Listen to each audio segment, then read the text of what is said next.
देखो हरिशंकर प्रसाई जी का लिखा हुआ है जैसे उनके दिन फिरे, मतलब कभी ऐसा दिन था जो बदल गया, उसे ही फिरना कहते हैं।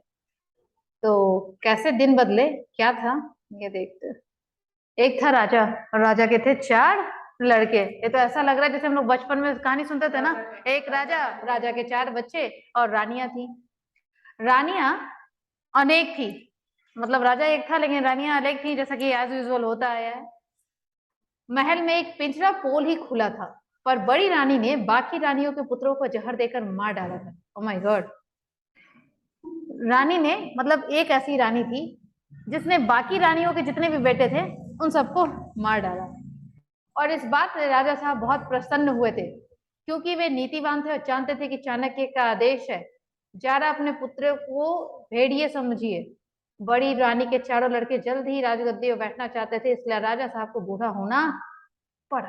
देखो जैसा कि हुआ, एक रानी बाकी सारी रानी के बेटों को मार डालती है, और राजा साहब जो थे इस बात पर नाखुश होने की जगह खुश थे, क्योंकि चाणक्य नीति के अनुसार बड़ी रानी, मतलब कि जिस रानी ने बाकी रानी के बच्चों को मार डाला था, उनके खुद ही चार बेटे थे, और वो जल्द ही राजगद्दी पर बैठना चाहते थे, मतलब राजा बनना चाहते थे।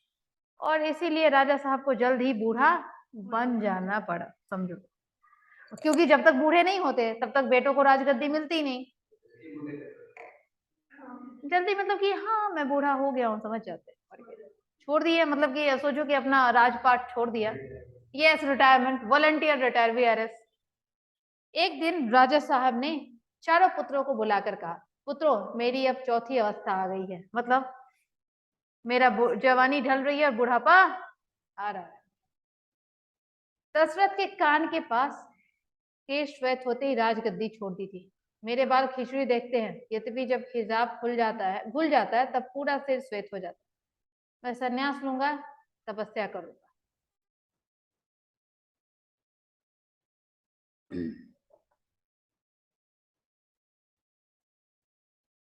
उन्होंने कहा कि देखो अब मेरी चौथी अवस्था आ गई, मतलब बुढ़ापा आ गया। जिस तरह राजा दशरथ के कान के पास, मतलब हम लोग जैसे देखे हैं ना रिलीजियस टीवी सीरियल्स वगैरह, कि उसमें क्या दिखाया था कि राजा दशरथ के कान के पास सफेद सफेद बाल आने लगे थे, तो उस वक्त बूढ़े हो गए थे, तो उन्होंने सोचा कि अपने बेटे को राजा बना दिया जाए। लेकिन ये राजा बोलते हैं और मेरे तो उससे ज्यादा बाल सफेद हो चुके हैं, जब मैं पगड़ी खोलता हूँ तो पूरे बाल उजले दिखते हैं। मैं संन्यास ले लूंगा और तपस्या करूंगा।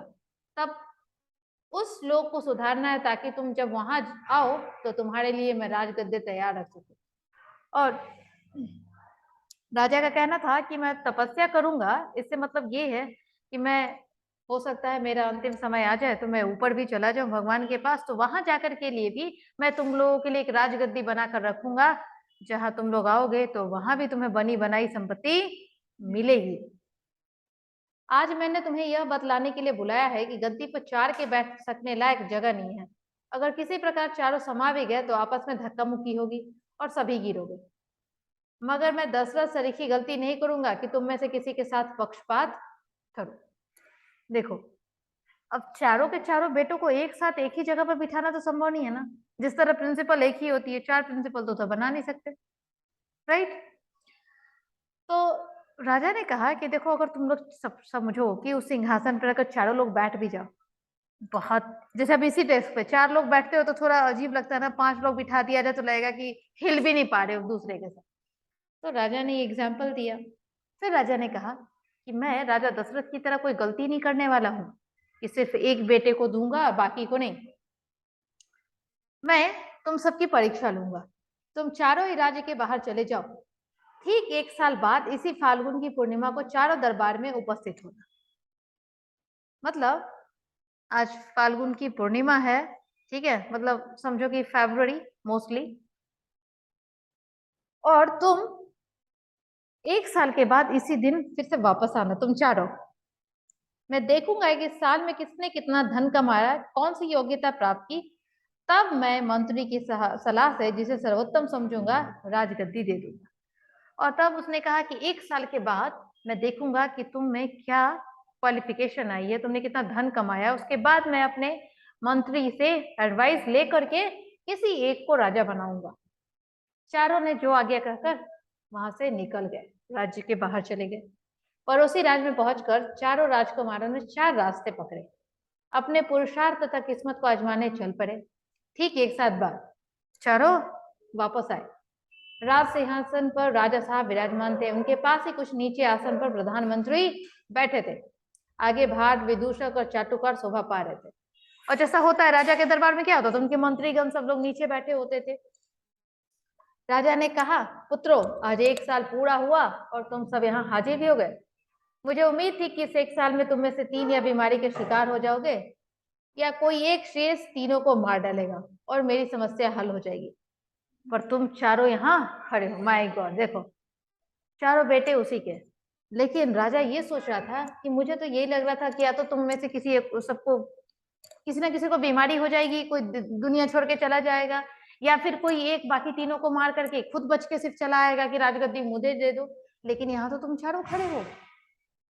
खैर, अब तुम में से प्रत्येक मुझे बतलाए कि किसने इस 1 साल में क्या कमाया, कितना धन कमाया। राजा साहब ने बड़े पुत्र की ओर देखा। बड़ा पुत्र हाथ जोड़कर बोला, पिताजी, मैं जब दूसरे राज्य में पहुंचा तो मैंने विचार किया कि राजा के लिए ईमानदारी और परिश्रम बहुत आवश्यक गुण है, इसलिए मैं एक व्यापारी के यहाँ गया, उसके वहां बोरे ढोने का काम करने लगा। इस पीठ पर मैंने 1 साल तक बोरे ढोए हैं, वो लगेज वाला जो होता है ना, बैग। परिश्रम किया है, ईमानदारी से धन कमाया, मजदूरी में से बचाई हुई ये 100 स्वर्ण मुद्राएं ही मेरे पास। मेरा विश्वास है कि ईमानदारी और परिश्रम ही राजा के लिए सबसे आवश्यक है और मुझ में ये है, इसलिए राजगद्दी का अधिकारी मैं हूं। मतलब उसने बताया कि मैंने मेहनत की है, मेहनत से पैसे कमाए हैं और मुझे लगता है कि राजा के लिए ये काफी जरूरी है। और वह चुप हो गया। राजसभा में साइलेंस हो गया। राजा ने दूसरे पुत्र को तरफ इशारा किया। वह बोला, पिताजी, मैंने राज्य से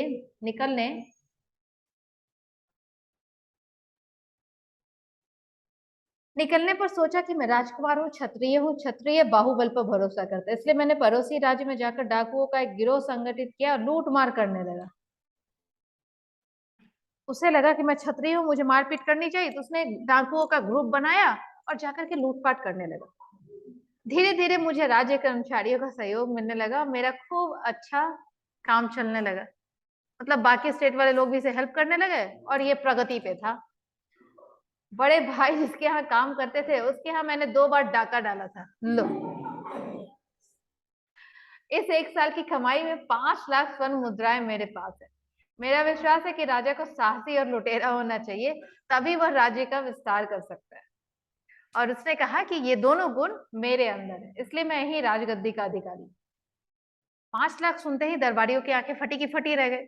अब ऑब्वियसली देखो, अगर सपोज दैट कोई 1 ईयर का टाइम देता तो 1 ईयर में 5 लाख कमाना उस वक्त के जमाने में, आजकल कोई बड़ी बात नहीं है। पर एनम तो 5 लाख, फ्रेशर को भी 3 लाख और 4 लाख से कंपनीज ऑफर करती है, राइट? हाँ, no, just a example, the minimum amount I am telling, it's not a maximum. राजा के संकेत पर तीसरा बेटा बोला, मैंने उस राज्य में जाकर व्यापार किया। राजधानी में मेरी बहुत बड़ी दुकान थी, मैं घी में मूंगफली का तेल और शक्कर में रेत मिलाकर बेचा करता। मैंने राजा से लेकर मजदूर तक को साल भर घी शक्कर खिलाया। राज कर्मचारी मुझे पकड़ते नहीं थे क्योंकि उन सबको मैं मुनाफे में से हिस्सा दिया करता था। वाह, मतलब घपला करना है तो मिलजुल के करना है। एक बार स्वयं राजस ने मुझसे पूछा, शक्कर में रेत सरीखी क्या मिली रहती है? मैंने उत्तर दिया, करना निधान, ये विशेष प्रकार की उच्च कोटि की खदानों से प्राप्त शक्कर है जो केवल राजा महाराजाओं के लिए मैं विदेश से मंगाता हूँ। देखो, जो ठग होते हैं ना, जो धोखा, ये अपनी चीजों को बेचने का प्योर बनिया काइंड ऑफ था, मतलब प्योर दुकान वाला था। अपनी चीज को कैसे बढ़ा चढ़ा करके प्रमोट करके बेचते हैं ना, अपने आइटम को, अपने प्रोडक्ट को, ये कोई इससे मतलब पक्का मार्केटिंग वाला बंदा था, राइट? हाँ, वो भी कह सकते हैं। राजा ये सुनकर बहुत खुश हुआ। बड़े भाई जिस सेठ के यहाँ बोरे ढोते थे, वह मेरा ही मिलावटी माल खाता था और मझले लुटेरे भाई को भी मूंगफली का तेल मिला घी तथा रेत मिली शक्कर मैंने खिलाई है। मेरा विश्वास है कि राजा को बेईमान और धूर्त होना चाहिए, तभी उसका राज टिक सकता है। मुझ में राजा के योग्य दोनों गुण हैं, इसलिए गद्दी का अधिकारी मैं हूं। मेरी 1 वर्ष की कमाई 10 लाख स्वर्ण मुद्राएं मेरे पास है। अब 5 लाख सुन के वो लोग की आंखें फटी थी, अब 10 लाख सुनने के बाद आंख क्या, दिल भी फट गया था। राजा ने तब सबसे छोटे कुमार की ओर देखा। छोटे कुमार की वेशभूषा, भाव भंगिमा तीनों से भिन्न थी। वो शरीर पर अत्यंत सादे मोटे कपड़े पहने हुए थे। पांव और सिर दोनों नंगे थे, न सर पे पगड़ी थी और न पैर में चप्पल थी। उसके मुख पर बड़ी प्रसन्नता और आंखों में बड़ी करुणा थी। मतलब चेहरे पर स्माइल थी, लेकिन आंखों में कहीं ना कहीं करुणा वाले इमोशंस थे। वह बोला, देव, मैं जब दूसरे राज्य में पहुंचा तो मुझे पहले तो यह सूझा नहीं कि क्या करूं। कई दिन मैं भूखा प्यासा भटकता रहा। चलते चलते एक दिन मैं एक अट्टालिका के सामने पहुंचा, उस पर लिखा था सेवा आश्रम। जब मैं अंदर गया तो वहां 3-4 आदमी बैठे ढेर की ढेर स्वर्ण मुद्राएं गिन रहे थे। सिर्फ गोल्ड कॉइन्स काउंट कर रहे थे वो लोग। मैंने उनसे पूछा, भद्रो, तुम्हारा धंधा क्या है? उसमें से एक बोला, त्याग और सेवा। मैंने कहा, त्याग और सेवा तो धर्म है, ये धंधे कैसे हुए? वो आदमी चिढ़ गया मेरे पूछने पर, बोला, ये बात तेरी समझ में नहीं है कि तू जा यहाँ से। स्वर्ण पर मेरी ललचाई दृष्टि अटकी थी। मैंने पूछा, तुमने इतना गोल्ड कहाँ से लाया? उसने बोला, धंधे से। मैंने पूछा, कौन सा? गुस्से से बोला, अभी बताया ना, त्याग और सेवा। तू क्या बहरा है? उसमें से एक को मेरी दशा देखकर दया आ गई। उसने कहा, तो चाहता क्या? मैंने कहा कि मैं भी आपका धंधा करना चाहता हूँ और मैं भी बहुत सा स्वर्ण कमाना चाहता हूँ। उस दयालु आदमी ने कहा, तो तू हमारे विद्यालय में भर्ती हो जा, मतलब किसी स्कूल में। हम 1 सप्ताह में, मतलब 1 वीक में तुझे त्याग और सेवा के बारे में बता देंगे। फी कुछ नहीं लिया जाएगा, पर जब तेरा धंधा चल पड़ेगा तो श्रद्धा अनुसार गुरु दक्षिणा दे देना। मतलब जब तुम मेरे धंधे में सक्सेसफुल हो जाओगे तो तुम गुरु दक्षिणा दे देना अपनी इच्छा से। फिर बोला, पिताजी, मैं तब से सेवा आश्रम में शिक्षा प्राप्त करने लगा। मैं वहां राशि ठाठ से रहता, सुंदर वस्त्र पहनता, सुस्वाद भोजन करता। सुंदरियां मुझे पंखे का हवा करती और दास मेरे सामने हाथ जोड़े खड़ा रहता। अंतिम दिन मुझे आश्रम के प्रधान ने बुलाया, कहा, बस तू सब कलाएं सीख गया, भगवान का नाम लेकर कार्य आरंभ कर दे। उन्होंने मुझे ये मोटे सस्ते वस्त्र दिए, आकर कहा, बाहर इन्हें पहनना। कर्ण के कवच कुंडल की तरह ये बदनामी से तेरी रक्षा करेंगे। जब तक मेरी अपनी अट्टालिका नहीं बन जाती तू इसी भवन में रह सकता है। जा, भगवान तुझे सफलता दे। ये सब बोल के उसे बाहर भेज दिया। बस मैंने उसी दिन मानव सेवा संघ खोल दिया, प्रचार कर दिया कि मानव मात्र की सेवा करने का बीड़ा हमने उठाया है। हमें समाज की उन्नति करनी है, देश को आगे बढ़ाना है। गरीबों, भूखे, नंगों, अपाहिजों की हम मदद करते हैं। हर व्यक्ति हमारे इस पुण्य कार्य में हाथ बटाए, हमें मानव सेवा के लिए चंदा दे। पिताजी, उस देश के निवासी बड़े भोले हैं। ऐसा कहने से वे चंदा सब देने लगे। मझले भैया से भी मैंने चंदा लिया था, बड़े भैया के सेठ ने भी दिया और बड़े भैया ने भी पेट काट कर 2 मुद्राएं रख दी। लुटेरे भाई ने भी मेरे चेलों को 1 सहस्त्र मुद्राएं दी थी, क्योंकि एक बार राजा के सैनिक जब उसे पकड़ने आए तो उसे आश्रम में मेरे चेलों ने छिपा लिया था। तो पिताजी, राज्य का आधार धन है। राजा को प्रजा से धन वसूल करने की विद्या आनी चाहिए, जिस तरह गवर्नमेंट टैक्स लेती है आज भी।